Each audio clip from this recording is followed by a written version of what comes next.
ശ്രീമദ് ഭഗവത്ഗീത അധ്യായം 6 ശ്ലോകം 32. ആത്മൗപമ്യേന സർവത്ര സമം പശ്യതി അർജുന സുഖം വായതി വാ ദുഃഖം സയോഗീ പരമോ മദഃ. തനിക്ക് തുല്യമെന്നോണം സർവത്തിലും സമത്തെ ദർശിക്കുന്ന യോഗി യാതൊരാളാണോ, ഹേ അർജുന, സുഖമാകട്ടെ ദുഃഖമാകട്ടെ അയാൾ പരമമായ സ്ഥിതിയിലുള്ള യോഗിയാണെന്നാണ് എൻ്റെ അഭിപ്രായം. അപ്പോൾ സമദർശിയായ ഒരു ധ്യാന യോഗം അനുഷ്ഠിക്കുന്ന ഒരാളുടെ ശ്രേഷ്ഠതയെ പറയുന്ന ശ്ലോകമാണിത്. സാധാരണ വ്യാവഹാരിക തലത്തിൽ നമ്മളൊക്കെ നമ്മളുടെ അവനവൻ്റെ ദുഃഖം, അവനവൻ്റെ സുഖം, ഇത് അവനവൻ്റെ വേദന, ഇതൊക്കെ തനിക്ക് ഏറ്റവും പ്രധാനമായിട്ടാണ് കാണുക. എൻ്റെ വേദനയോളം ഞാൻ മറ്റൊരാളുടെ വേദനയെ ഉൾക്കൊള്ളാൻ എനിക്ക് സാധിക്കാതെ വരും. പൊതുവെ ജനങ്ങളുടെ ഇടയിൽ അങ്ങനെയാണ്. അപ്പം തനിക്ക് ഏറ്റവും പ്രധാനപ്പെട്ടത് തൻ്റെ വേദന തന്നെയാണ്, തൻ്റെ സുഖം തന്നെയാണ്. ഉദാഹരണം പറഞ്ഞാൽ, നമ്മൾ കുറച്ച് ദൂരെ നമ്മുടെ ബന്ധത്തിൽപ്പെട്ട ഒരാളല്ലാത്ത ഒരാൾ, അയാളൊരു ആക്സിഡൻറ്റിലോ മറ്റോ പെട്ടു, വളരെ ഗുരുതരമായി അല്ലെങ്കിൽ മരിച്ചു പോയി എന്ന് കേൾക്കുമ്പോൾ നമുക്ക് വേദനയൊക്കെ ഉണ്ടാവും. പക്ഷെ അതേ സമയത്ത് അത് എൻ്റെ ആരെങ്കിലും ആണെന്ന് കേൾക്കുമ്പോൾ ഉണ്ടാവുന്ന വേദന എൻ്റെ ആരും അല്ല എന്നുള്ള ഭാവത്തിൽ വരുമ്പോൾ ഉണ്ടാവുന്നില്ല. ഇവിടെ ആത്മൗപമ്യേന സർവത്ര എന്ന് പറയുമ്പോൾ തന്നെ എല്ലാറ്റിലും കാണുന്ന ഒരു മഹാത്മാവ്, ഒരു മഹത്വത്തെ അറിഞ്ഞിരിക്കുന്ന ഒരാൾ, അയാൾ തൻ്റെ വേദനയെ പോലെ മറ്റുള്ളവരുടെ വേദനയും കാണുന്നു. തൻ്റെ ദുഃഖത്തെ പോലെ തന്നെ മറ്റൊരാളുടെ ദുഃഖത്തെയും അയാൾ കാണുന്നു. അപ്പോൾ അങ്ങനെയുള്ള മഹത്തുക്കൾക്കും സുഖം ദുഃഖങ്ങൾ ഉണ്ടോ എന്ന് ചോദിച്ചു കഴിഞ്ഞാൽ, വാസ്തവത്തിൽ അവരുടെ ആന്തരിക സ്ഥിതി ആത്മാവാണെന്ന് തന്നെയാണ്. പക്ഷേ ആത്മാവാണെന്ന് സാക്ഷാത്കരിച്ച ഒരാൾക്കും വ്യാവഹാരിക തലത്തിൽ ഈ സുഖവും ദുഃഖവും മാനവും അപമാനവും ഒക്കെ വന്നു ചേരുന്നുണ്ടല്ലോ. അവരുടെ സമീപനത്തിൽ വ്യത്യാസമുണ്ടെന്ന് മാത്രം. മറ്റുള്ളവരുടെ പോലെ അവർ അതിലങ്ങോട്ട് ദുഃഖവിവശരാവുന്നൊന്നുമില്ല.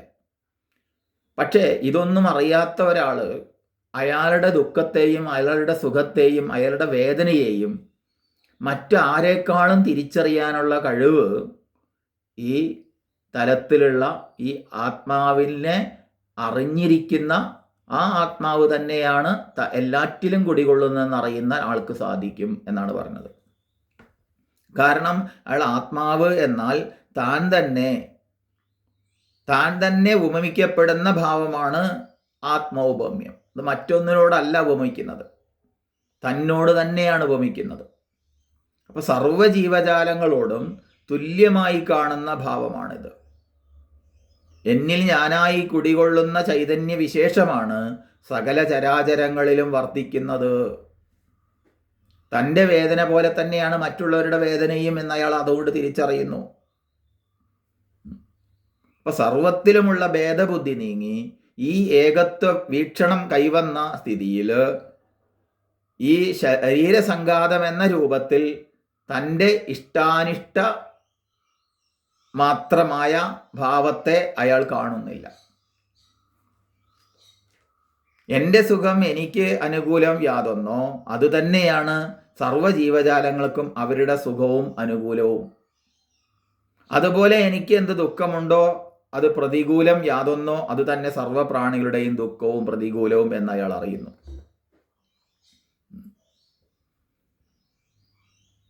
അതുകൊണ്ട് സുഖത്തിലാവട്ടെ ദുഃഖത്തിലാവട്ടെ അയാൾ സമത്തെ ദർശിക്കുന്നു. സർവപ്രാണികളുടെയും, പ്രാണി എന്ന് പറഞ്ഞാൽ പ്രാണൻ യസ്യ അസ്തി ഇതി പ്രാണി, പ്രാണനുള്ളവരൊക്കെ പ്രാണിയാണ്. കേവലം മനുഷ്യന്മാർ മാത്രമല്ല, എല്ലാ ജീവജാലങ്ങളും. പക്ഷെ മനുഷ്യന്മാരും അതിൽ പെടും. അപ്പം സർവ്വ അനുഭവങ്ങളിലും യോഗിക്ക് ആത്മഭാവമാണുള്ളത്. അതിനാൽ മറ്റെല്ലാ ജീവജാലങ്ങളുടെയും സുഖദുഃഖാദി അനുഭവങ്ങളിൽ യാതൊരു ഭേദവും അയാൾക്കില്ല. അതുകൊണ്ട് അയാളിൽ നിന്ന് മറ്റൊരാൾക്ക് വേദന കൊടുക്കുന്ന, ദുഃഖം കൊടുക്കുന്ന ഒരു പ്രവൃത്തിയും ഉണ്ടാവില്ല. എന്നാൽ സാധാരണ മനുഷ്യന്മാരെങ്ങനെയാണ്? അവർ ദേഹാദികളിൽ ആത്മഭാവം ഉള്ളതുകൊണ്ട്, ദേഹം തന്നെയാണ് ആത്മാവ് എന്നുള്ള അജ്ഞാന തലത്തിലിരിക്കുന്ന ഒരാൾ, അയാൾ മറ്റുള്ളവരുടെ സുഖത്തെ അവഗണിക്കുന്നു, തൻ്റെ സുഖത്തിനായി മറ്റുള്ളവർക്ക് ദുഃഖം കൊടുക്കുന്നു, ദുഃഖം കൊടുക്കുന്ന തരത്തിലുള്ള പ്രവൃത്തി ചെയ്യുന്നു. തനിക്ക് സുഖം മതി. ആ സ്വാർത്ഥതയിൽ അയാൾ കഴിയുന്നു. അതിന് നേരെ വിപരീതമാണ് സർവാത്മബോധം ഉറച്ചിരിക്കുന്നത് കൊണ്ട് ജീവജാലങ്ങളുടെയും സുഖത്തെ തൻ്റെ സുഖമെന്നും ജീവജാലങ്ങളുടെയും ദുഃഖത്തെ തൻ്റെ ദുഃഖമെന്നും അയാൾ കാണുന്നു. അതിനാൽ തന്നെ ഒരിക്കലും പ്രതികൂലമായത് അയാൾ അനുഷ്ഠിക്കില്ല. ഒരു ജീവിക്കും പ്രതികൂലമായത് അയാൾ അനുഷ്ഠിക്കില്ല, ദുഃഖം കൊടുക്കില്ലെന്നർത്ഥം.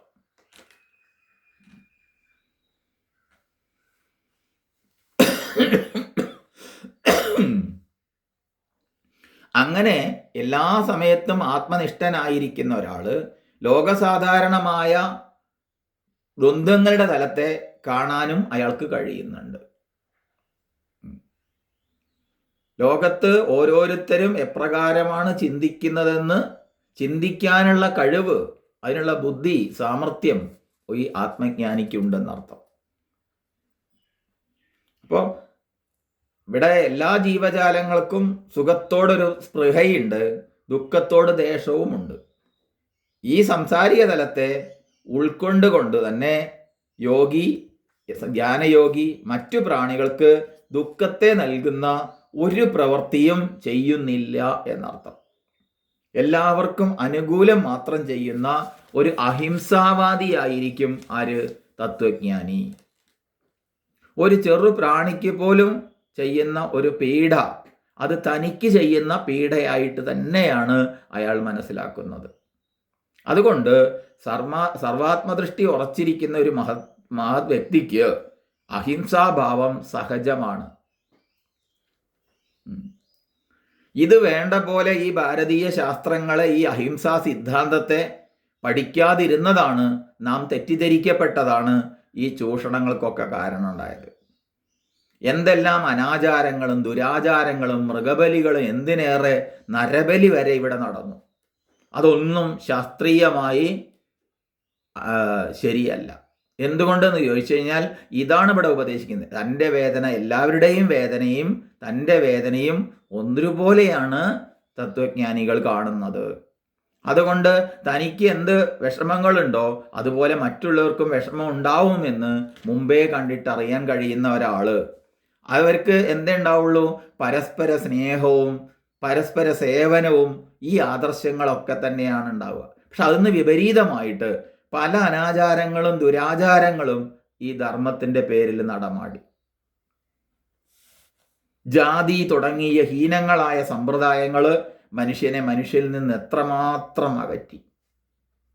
അടുത്തിരിപ്പോരനിയനെ നോക്കാൻ അക്ഷികളില്ലാത്തോർക്ക് അരൂപനീശ്വരൻ അദൃശ്യനായാൽ അതിലെന്താശ്ചര്യം എന്ന് ചൊല്ലിയില്ലേ? ഇങ്ങനെ തെറ്റിദ്ധരിക്കപ്പെട്ട ശാസ്ത്രം കൊണ്ടു നടന്ന നമ്മളെ സംബന്ധിച്ചാണ്, ഹിന്ദു ആണ്, പലവിധ മതങ്ങളുടെ ചൂഷണങ്ങളിലും പെട്ടുപോയത്. ഉദാഹരണം പറഞ്ഞാൽ, യേശുക്രിസ്തു പറഞ്ഞ നീ നിന്നെപ്പോലെ നിന്റെ അയൽക്കാരനെയും സ്നേഹിക്കൂ എന്ന് പറഞ്ഞ വാക്യം പ്രസിദ്ധമാണ്, അത് വളരെ ശ്രേഷ്ഠമാണ്. പക്ഷേ നീ നിന്നെപ്പോലെ നിന്റെ അയൽക്കാരനെയും സ്നേഹിക്കൂ എന്ന് പറയുന്നതിൻ്റെ ആയിരക്കണക്കിന് കൊല്ലങ്ങൾക്ക് മുമ്പ് ഈ വേദത്തിൽ പറയപ്പെട്ടിട്ടുണ്ട്, നീ അയൽക്കാരനല്ല സ്വകുടുംബമാണെന്ന്, ആരും അന്യരല്ലെന്ന്. ആത്മൗപമ്യേന സർവത്ര, എല്ലാവരും നിന്റെ സ്വന്തക്കാരനെയാണ്. വസുധൈവ കുടുംബകം എന്ന് ഉപദേശിച്ചിട്ടുണ്ട്. ഈ ഭൂമി മൊത്തം ഒരു കുടുംബമാണെന്ന് പറഞ്ഞിട്ടുണ്ട്. ഒരു കുടുംബത്തിൽ പിന്നെ അയൽക്കാരുണ്ടാവില്ല. പിൽക്കാലത്ത് അയൽക്കാരനെ തിരിഞ്ഞു നോക്കാതായി, മറ്റുള്ള തൻ്റെ അടുത്ത വീട്ടിൽ പാചകം ചെയ്യുന്നുണ്ടോ എന്ന് പോലും, വിശക്കുന്നവരുണ്ടോയെന്ന് കൂടി അന്വേഷിക്കാൻ പറ്റാത്ത ഒരു തലത്തിലേക്ക് നമ്മൾ ജാതീയമായും ഉച്ചനീചത്വങ്ങളെ കൊണ്ടും അധപ്പതിച്ചൊരു ഘട്ടത്തിലാണ് മറ്റു മതങ്ങൾ അവരുടെ ആശയങ്ങളെ പ്രചരിപ്പിച്ച് ഇവിടെ വന്നത്. അതിൽ തെറ്റൊന്നുമില്ല, ആശയങ്ങൾ പ്രചരിപ്പിക്കും, തെറ്റില്ല. ഏത് ബൈബിളിലായാലും ഖുറാനിലായാലും ഇനി ഉപനിഷത്തുകളിലായാലും ഏതു നല്ലതും നമുക്ക് സ്വീകരിക്കാം. പക്ഷെ അവിടെ ഉപയോഗിച്ചത് മതപരിവർത്തനത്തിന് വേണ്ടി അത് ഉപയോഗിക്കപ്പെട്ടു എന്നുള്ളത് മാത്രമേ നമ്മൾ തെറ്റ് കാണുന്നുള്ളൂ. ഇങ്ങനെയുള്ള സദാചാരത്തിൻ്റെ നല്ല നല്ല വാക്യങ്ങളെ എടുത്തു പറഞ്ഞുകൊണ്ട് നിങ്ങൾ മുഴുവൻ അനാചാരങ്ങളും അന്ധവിശ്വാസങ്ങളുമാണ് കൊണ്ടു നടക്കുന്നത്, ഞങ്ങൾ അങ്ങനെയല്ല, ഞങ്ങൾ എല്ലാവരെയും സമമായിട്ട് കാണുന്നു എന്ന് പറഞ്ഞ് ആളെ കൂട്ടാൻ വേണ്ടി, അങ്ങനെ മതത്തിലേക്ക് ആളെ കൂട്ടാൻ വേണ്ടിയുള്ള ദുരുദ്ദേശത്തോടു കൂടി വന്നു. അതിനെ മാത്രമേ നമ്മൾ എതിർക്കുന്നുള്ളൂ. വീട്ടിനകത്ത് കയറ്റാവുന്നവരെ പ്രത്യേകിച്ചും, ഉമ്മറത്ത് വരെ വരാവുന്നവരെ വേറെ തിരിച്ചും, മുറ്റത്ത് നിൽക്കേണ്ടവർ വേറെ, പറമ്പിൽ മാത്രം നിൽക്കുന്നവർ വേറെ, ഇങ്ങനെ പല തീണ്ടാപ്പാടുകളും നമ്മൾ ഈ ഒരു ശാസ്ത്ര പ്രചരണമില്ലാത്ത കാലത്ത് നിശ്ചയിച്ചു. അവയ്ക്കൊക്കെ ശാസ്ത്രങ്ങളിൽ തിരുകിക്കേറ്റലുകൾ ഉണ്ടാക്കി.